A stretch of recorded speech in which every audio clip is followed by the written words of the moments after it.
I'll never forget the way my mother's voice sounded that afternoon, calm, practiced, like she'd been rehearsing the words for weeks. I was standing in our kitchen in Savannah, Georgia, holding my acceptance letter from Georgia State University. My hands were shaking, not from excitement anymore, but from something else. Something that felt like the ground disappearing beneath my feet.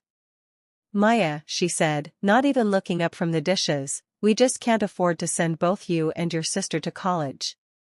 You'll understand one day." I wanted to scream.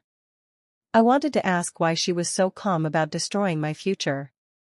But I just stood there, frozen, watching her dry the same plate 3 times while my dreams crumbled into dust. "We've thought about this carefully," my father added from behind his newspaper. "It's just not possible. Not possible." Those 2 words echoed in my head as I walked to my room, clutching that acceptance letter like it still meant something. I sat on my bed, staring at the ceiling, trying to figure out what I'd done wrong. Was I not smart enough? Not worthy enough? Had I failed some test I didn't know I was taking? That evening, everything became crystal clear. I heard voices in the living room and walked down the hallway, my bare feet silent on the hardwood floor. Through the doorway, I saw my father sitting at the dining table with his checkbook open. My sister Lena sat across from him, her Duke University tuition bill spread out between them. "Here you go, sweetheart," he said, signing the check with a flourish. "Second year, paid in full. We're so proud of you." Lena hugged him. My mother hugged them both. They looked like a commercial for a happy family, the kind of family I thought we were until 30 minutes ago. I stood there in the shadows, watching my father hand her a check for $23,000. The same father who just told me he couldn't afford to help me. The same parents who looked me in the eye and said it wasn't possible. But it was possible. Just not for me. Before I continue, if you've ever felt invisible in your own family, invisible to the people who were supposed to love you most, hit that subscribe button. Because what happened next proved that sometimes the people who abandon you are the ones who need you most. Don't miss how this story ends. Something broke inside me that night. Not my heart, that would have been too simple. It was something deeper. It was the belief that I mattered to them. The hope that I was loved the same way Lena was loved. The trust that family meant something. I didn't cry. I didn't confront them. I didn't throw the acceptance letter in their faces and demand answers.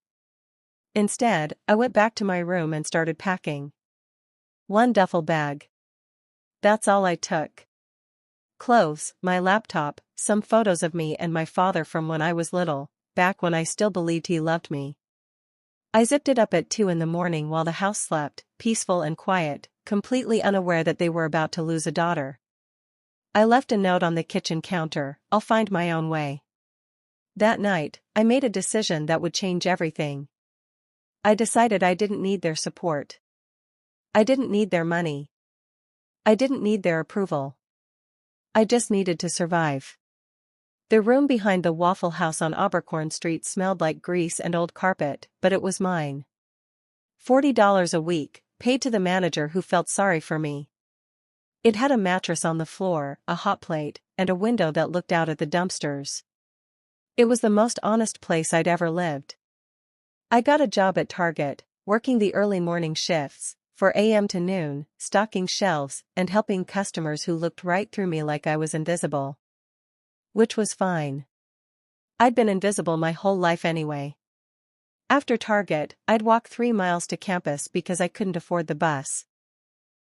I'd sit in the back of lectures, taking notes until my hand cramped, surviving on packets of crackers I'd steal from the student center. Then I'd walk back to that room behind the Waffle House and collapse for 2 hours before my overnight cleaning shift downtown.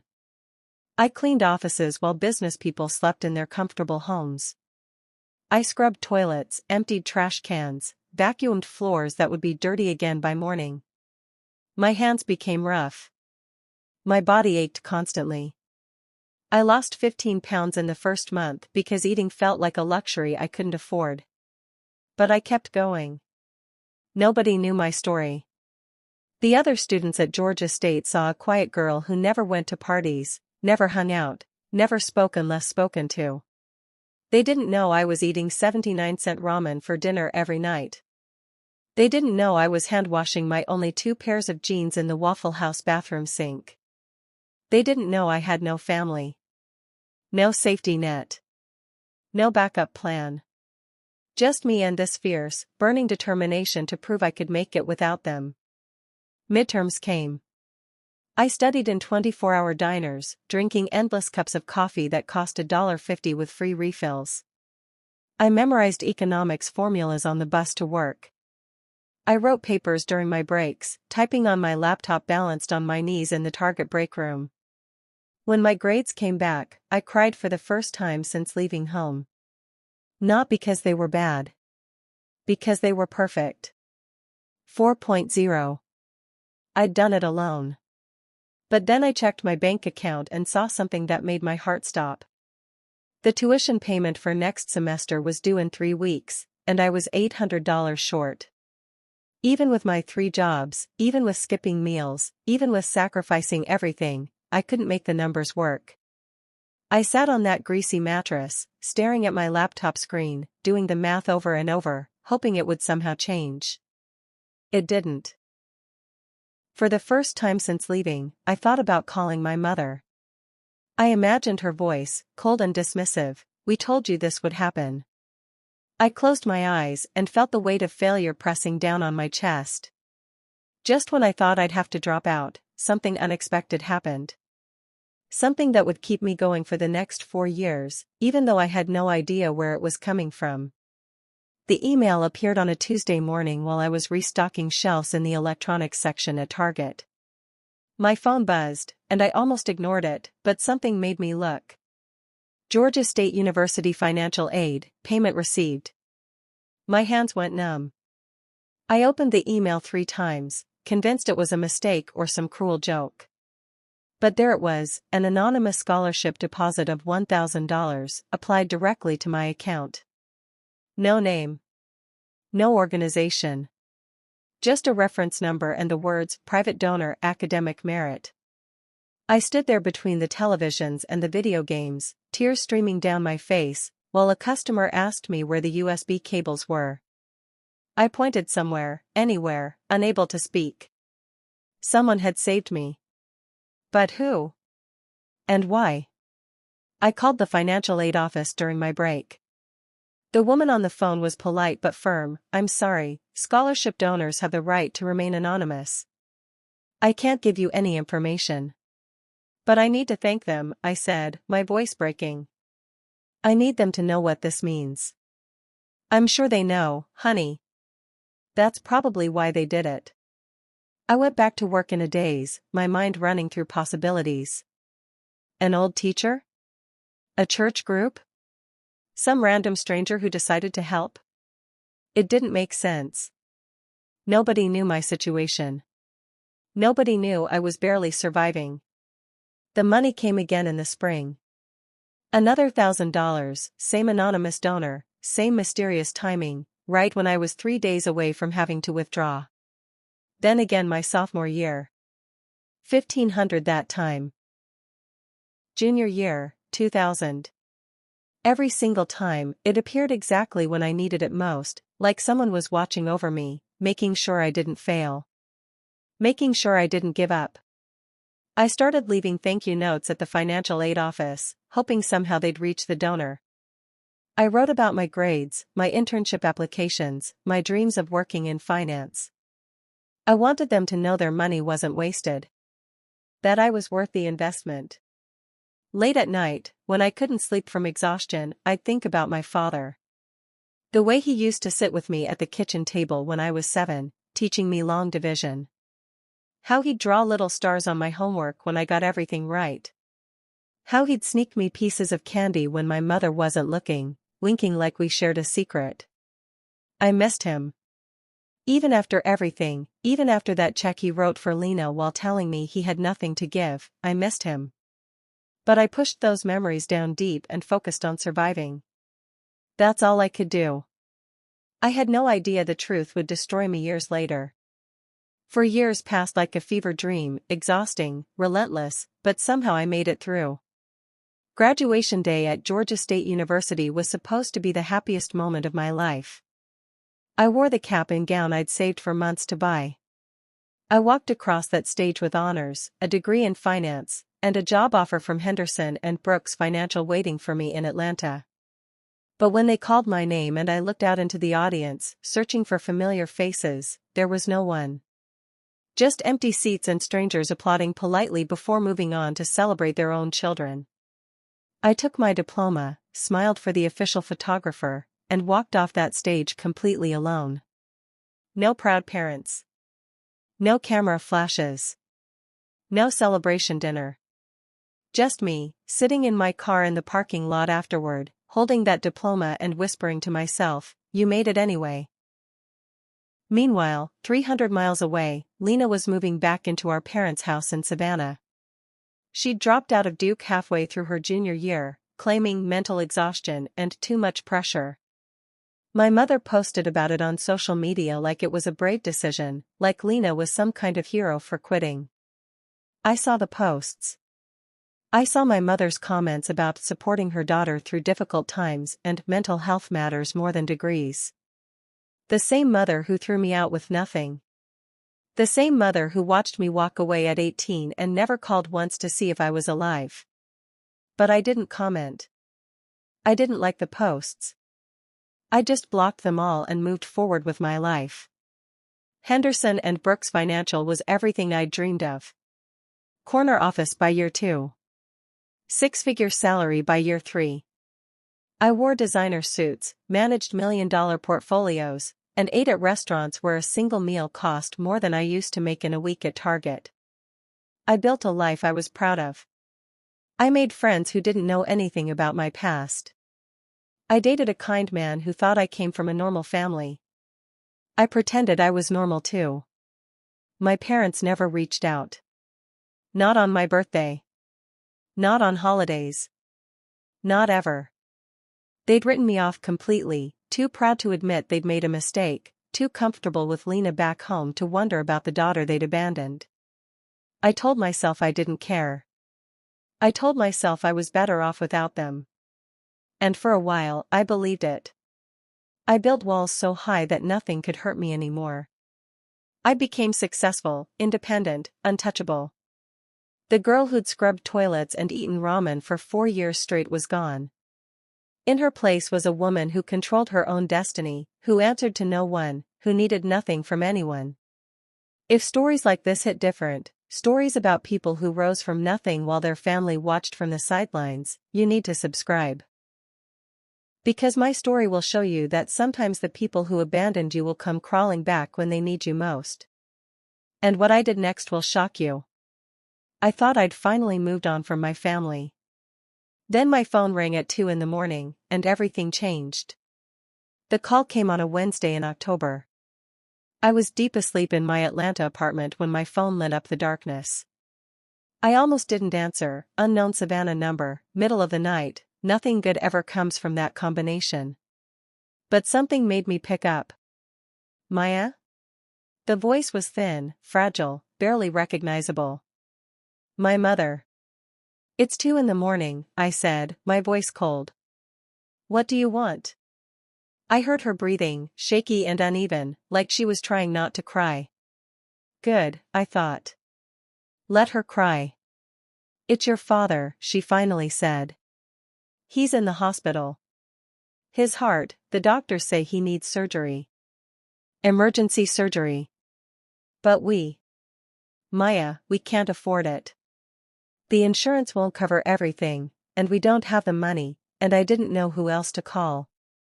I sat up in bed, my heart pounding. You didn't know who else to call? You haven't spoken to me in 6 years. 6 years, Mom. Not one phone call. Not one text. And now you want my help? I know, she whispered. I know I don't deserve to ask. But he's dying, Maya. He's dying, and I don't have anyone else. I wanted to hang up. Every fiber of my being wanted to end that call and go back to sleep and let them deal with their own problems the way I'd dealt with mine, alone. How much? I heard myself ask. 75,000. That's what we'd need to cover what the insurance won't pay. I laughed, a bitter sound that surprised even me. 75,000. That's more than you spent on my entire existence. That's more than you thought I was worth when you had the chance. Maya, please. Is Lena helping? I asked. Your precious daughter who you paid $100,000 for? Is she contributing anything? Silence. Long, painful silence. She doesn't have anything, my mother finally admitted. She's been struggling since she came back. She's working part-time at a salon, but nothing, I finished. She has nothing because you never made her work for anything. You handed her everything, and she wasted it. And now you want me, the daughter you threw away, to save him. My mother sobbed openly now. I was wrong. I know I was wrong about everything. But he's your father, Maya. Doesn't that mean anything? I stared at the ceiling of my expensive apartment, at the life I'd built without them, and I thought about all the nights I'd gone to bed hungry. All the times I'd walked miles in the rain because I couldn't afford the bus. All the holidays I'd spent alone while they celebrated as a family of 3. Then I thought about something else. I thought about the way my father used to teach me math at the kitchen table, his patience endless even when I didn't understand. I thought about the candy he'd sneak me, the way he'd wink when my mother wasn't looking. I thought about the little stars he'd draw on my homework. I thought about the man who'd raised me for 18 years, even if he'd failed me in the end. I'll call the hospital in the morning, I said quietly. I'll take care of it.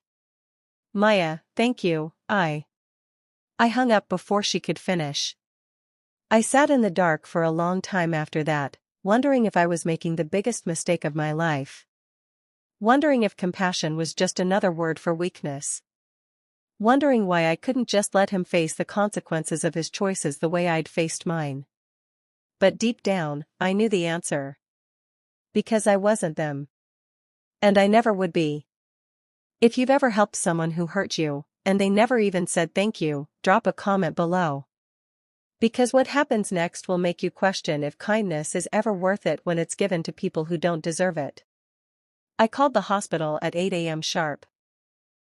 Spoke to the billing department, gave them my credit card information, and paid the $75,000 in one transaction. The woman on the phone asked if I wanted to be listed as the payer of record. No, I said. Keep it anonymous. Are you sure? The family will want to know. I'm sure. I responded. I didn't want their gratitude. I didn't want my mother calling me with tears of relief. I didn't want Lena suddenly remembering I existed. I just wanted to know I had done the right thing, even if the right thing felt like swallowing glass. The surgery happened 2 days later. I found out through a Google alert I'd set up for the hospital's cardiac unit. Pathetic, maybe, but I needed to know if he survived. He did. Successful procedure. Stable condition. Expected full recovery. I went to work that day and closed a $3 million deal like nothing had happened. My colleagues took me out for drinks to celebrate. I smiled, laughed at their jokes, pretended everything was normal while my mind was 3 hours south in a hospital room I'd never visit. 3 weeks passed. I threw myself into work, pulling 16-hour days, taking on extra clients, anything to stop thinking about him. About them. About the fact that I'd just saved the life of a man who'd let me walk away with nothing. Then one Tuesday afternoon, my assistant knocked on my office door. There's someone here to see you. She doesn't have an appointment, but she says it's urgent. A Mrs. Patricia Johnson? My mother. My first instinct was to say I was busy, to have security escort her out, to pretend I hadn't heard. But curiosity won. After 6 years of silence, what could she possibly have to say? She looked older when she walked in. Gray hair, tired eyes, hands that trembled as she clutched a wrinkled envelope. She stood in the doorway of my corner office, taking in the view, the mahogany desk, the success that I'd built without her. "Maya," she said softly. You look like you're doing well. What do you want?" I kept my voice professional, detached. "Your father wanted you to have this." She held out the envelope. "The hospital told us about the anonymous payment.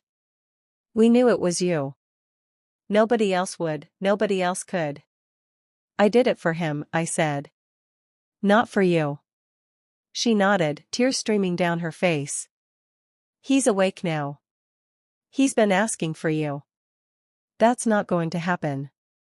She set the envelope on my desk and backed toward the door. "Just read it, Maya. Please." "He wrote it before the surgery, in case he didn't make it." Then she left, and I was alone with that envelope, too afraid to open it. I left the envelope on my desk for 3 days. It sat there mocking me while I worked, while I took calls, while I pretended it didn't exist. Every time I looked at it, my stomach twisted into knots. Finally, on Friday night, alone in my apartment with a glass of wine I couldn't drink, I opened it. The handwriting was shaky, written by a man who thought he might die. My father's words, possibly his last words, and they destroyed everything I thought I knew. "Maya. I'm writing this before the surgery because there are things you deserve to know, things I should have told you years ago but didn't have the courage to say. You're not my biological daughter. Your mother's best friend, Rebecca, she died in a car accident when you were 6 months old. She was a single mother with no family, and in her will, she left you to us. We agreed to raise you as our own. I loved you from the moment I held you. You were this tiny, perfect thing, and I made a promise to Rebecca's memory that I would protect you, that I would give you everything I'd give my own child. But your mother never felt the same way. She saw you as a burden, as a constant reminder of a friend she'd lost and a responsibility she never wanted. I tried to make up for it, those nights teaching you math, the candy I'd sneak you, all those little moments. I was trying to show you that you mattered, that you were loved. When it came time for college, she refused to help you. She said we'd already done our duty by raising you, that we didn't owe you anything more. I fought her on it, Maya. I swear I did. But she threatened to leave me if I helped you. She said she'd take Lena and go, and I was weak. I chose to keep my marriage instead of protecting you. That's my greatest shame. But I couldn't let you fail. Those scholarship checks that kept appearing, they were from me. I opened a separate account your mother didn't know about. Every month, I put money aside from my salary. When you needed it, I'd make the payment through the university's anonymous donor program. I watched you struggle, watched you work yourself to exhaustion, and it killed me that I couldn't do more. But I also watched you become stronger than any of us. You became the person I always knew you could be, not because of my help, but in spite of everything we did to you. I'm proud of you, Maya. I know I have no right to be. I know I failed you in every way that mattered. But if these are my last words, I need you to know that. You were never the problem. You were never less than Lena. You were always enough. Your mother may never admit what she did wrong, but I can. And I'm sorry. I'm so deeply sorry for every moment you felt unloved, every night you went to bed wondering why you weren't good enough. You were always good enough. You were always my daughter, blood or not. I love you. I always have. Dad. The letter fell from my hands. I sat on my couch, shaking, as 6 years of questions finally got their answers. All those anonymous scholarships, it was him. He'd been watching over me, protecting me the only way he could while keeping his marriage intact. He'd chosen me and her, trying to balance between 2 impossible choices, failing everyone in the process. I cried then. Not gentle tears but huge, gasping sobs that came from somewhere deep and broken inside me. I cried for the little girl who'd wondered why her parents loved her sister more. I cried for the truth that I wasn't even theirs to begin with. I cried for my father, who'd loved me in secret because loving me openly cost too much. But mostly, I cried because now I understood, and understanding hurt worse than not knowing. 1 week later, he passed away. A complication from the surgery. A blood clot the doctors didn't catch in time. I got the call at work. My mother's voice, hollow and empty, "He's gone." I hung up without responding. The funeral was on a Thursday. I wore black, dark sunglasses, and drove to Savannah for the first time in 6 years. The church was small, filled with people I didn't recognize and a few I did, neighbors, distant relatives, my father's old co-workers. I stood in the back row, partially hidden behind a column, watching. My mother sat in the front pew, dressed in black, accepting condolences from people who murmured meaningless platitudes. Lena sat beside her, sobbing dramatically, clinging to our mother's arm like she might float away. They looked like victims. Like this tragedy had happened to them instead of being the natural consequence of a lifetime of choices. I watched relatives I'd never met hug my mother and tell her how sorry they were. I watched Lena accept sympathy from people who called her the daughter, as if I didn't exist. As if I'd never existed. The service was generic. A pastor who barely knew my father talked about his kindness, his dedication to family, his love for his wife and daughter, singular, not plural. Nobody mentioned me. Nobody looked for me. To everyone there, the man in the casket had one child, and she was sobbing in the front row. When it was time to view the body, I stayed in my spot. I'd already said goodbye in my own way, in my apartment, reading his letter for the 10th time. After the service, everyone moved to the cemetery. I followed at a distance, staying behind trees, keeping my sunglasses on. I watched them lower his casket into the ground. Watched my mother throw a rose on top. Watched Lena collapse against her, crying. Part of me wanted to walk up there and scream the truth. To tell everyone that he'd written me a letter, that he'd loved me, that I'd paid for his surgery while his real daughter contributed nothing. But I didn't. Because his love had always been quiet and secret, and screaming about it now felt like a betrayal of what we'd had. My mother glanced back once during the burial. Her eyes swept the small crowd, and for just a second they landed on me. She froze. Her face went pale. She knew I was there. I didn't wave. Didn't acknowledge her. Just stood there, letting her see me, letting her know that I'd come despite everything. Then I turned and walked back to my car. I sat in the parking lot for 20 minutes, watching people leave, watching my mother and Lena get into their car and drive away. When the cemetery was empty except for the workers filling in the grave, I finally let myself cry again. Not for them. For him. For the father who'd loved me the only way he knew how, imperfectly and from a distance, but real nonetheless. That evening, as I was packing to drive back to Atlanta, there was a knock on my hotel room door. I opened it to find my mother and Lena standing in the hallway, their eyes red, their hands trembling. And I knew exactly what they wanted. Drop a comment right now if you think I should forgive him. Because what I will say next is going to shock you that is watching this. They stood in the hallway like refugees begging for shelter. My mother's makeup was smeared from crying. Lena's hands twisted together nervously.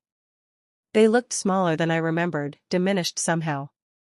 "Can we talk?" my mother asked, her voice barely above a whisper. "Please, Maya. Just for a few minutes." I should have closed the door. Should have told them it was 6 years too late. But curiosity, or maybe it was the need for closure, made me step aside and let them in. They sat on the edge of the hotel bed while I stood by the window, arms crossed, waiting. "We want to start over," my mother began. "I know we hurt you. I know we failed you. But losing your father made me realize, life's too short to have this distance between us. You're still my..." "Don't," I cut her off. "Don't call me your daughter. We both know I never was. She flinched. You read the letter. Every word. Lena spoke up then, her voice shaking. Maya, I didn't know. I swear I didn't know about any of it. About Rebecca, about the scholarships, about how they treated you. You had eyes, Lena. You watched them write you checks while I left with nothing. You knew. I was spoiled, she admitted, tears flowing. I was selfish and blind, and I took everything for granted. I dropped out of Duke because I couldn't handle the pressure, and now I'm 28, working at a salon, living with mom, and I have nothing. Nothing, Maya. While look at you. You're successful, you're strong, you made something of yourself, and You just want money, I finished. That's why you're here. Dad's gone, you're broke, and you need the family ATM to open back up. My mother shook her head frantically. No, that's not, we just want you back in our lives. We want to be a family again. Again? I laughed, cold and sharp. We were never a family. You were a family. I was the obligation you finally got rid of. I was wrong, my mother said, standing up, reaching for my hand. I was young when Rebecca died. I didn't know how to love someone else's child. I resented you for existing, for reminding me of her, for being this responsibility I never asked for. But I'm older now. I understand what I did. I want to make it right. I pulled my hand away. You can't make it right. There's no amount of apologies that give me back those 4 years. No words that erase the nights I went to bed hungry or the times I walked miles in the rain or the graduation I attended alone. So what? Lena sobbed. You're just going to shut us out forever? We're all the family you have left. I looked at her, my sister who wasn't my sister, who'd been given everything while I got nothing, and something inside me finally settled into place. A calm, clear understanding of what I needed to do. You're not my family, I said quietly. You never were. You were the people who raised me out of obligation, who tolerated me until you didn't have to anymore, who only remembered I existed when you needed something. My mother reached out again, desperate. Maya, please. I paid for his surgery, I continued. $75,000. I saved his life even after everything, because that's who I am. But I'm not doing this anymore. I'm not the backup plan. I'm not the emergency contact you call when everything falls apart. We love you, my mother whispered. No, you don't. You love the idea of not being alone. There's a difference. I opened the hotel room door wider, standing aside to let them pass. My mother and Lena looked at me with red, swollen eyes, still hoping I'd change my mind. You only remember me when you have no one left, I said, my voice steady now, calm. When Dad was alive, when Lena was at Duke, when everything was fine, you didn't need me. You didn't think about me. You didn't wonder if I was okay. That's not true, my mother protested weakly. It is true. And you know it. You called me at 2 a.m. when you needed money for his surgery. Not to apologize. Not to reconnect. You needed something, and I was your last option. Lena moved toward me, hands outstretched. We can change. We can do better. Just give us a chance. I gave you 18 years of chances, I said. Every time I tried to make you proud, every good grade, every achievement, every moment I hoped you'd look at me the way you looked at Lena, those were all chances. And you wasted every single one. My mother's face crumpled. Don't do this, Maya. Don't throw away your only family. You threw me away first, I reminded her. I'm just finally accepting it. She grabbed my hand, gripping it tight, and for a second I saw real desperation in her eyes. Maybe even real regret. But regret isn't the same as change, and guilt isn't the same as love. I gently pulled my hand free. I don't hate you, I said, and I meant it. I'm not doing this out of anger or revenge. I'm doing this because I finally understand something Dad tried to tell me in that letter. I was always enough. I was always worthy. The problem was never me. Then forgive us, Lena begged. If you were always enough, prove it by being the bigger person. I already am the bigger person, I said. I paid for his surgery when I could have let him die. I came to his funeral when I could have stayed away. I let you into this room when I could have slammed the door in your faces. I've been the bigger person my entire life. So what now? My mother asked, her voice breaking. We just never see you again? Now you go back to Savannah, I said calmly. You live your lives. You figure out how to survive without using me as your backup plan. And I do the same, except I've already learned how to survive without you. I stepped back, creating space between us, and something in my posture must have told them this was final. This was the end. My mother walked toward the door, shoulders slumped. Lena followed, crying quietly. At the threshold, my mother turned back one last time. He really did love you, she whispered. That part was real. I know, I said. That's the only reason I'm still standing here being civil instead of telling you exactly what I think of you both. Then I closed the door. Not with a slam. Not with anger or drama or tears. Just a quiet, firm click that said, this chapter is over. I stood there in the silence of that hotel room, feeling something I hadn't felt in years. Not happiness, exactly. Not satisfaction or victory or revenge. Release. Because for the first time in my life, I wasn't waiting for them to love me. I wasn't hoping they'd change. I wasn't the forgotten daughter begging for scraps of affection. I was the woman who'd survived despite them. Who'd built a life they couldn't touch. Who'd learned that family isn't about blood or obligation, it's about who shows up when you need them.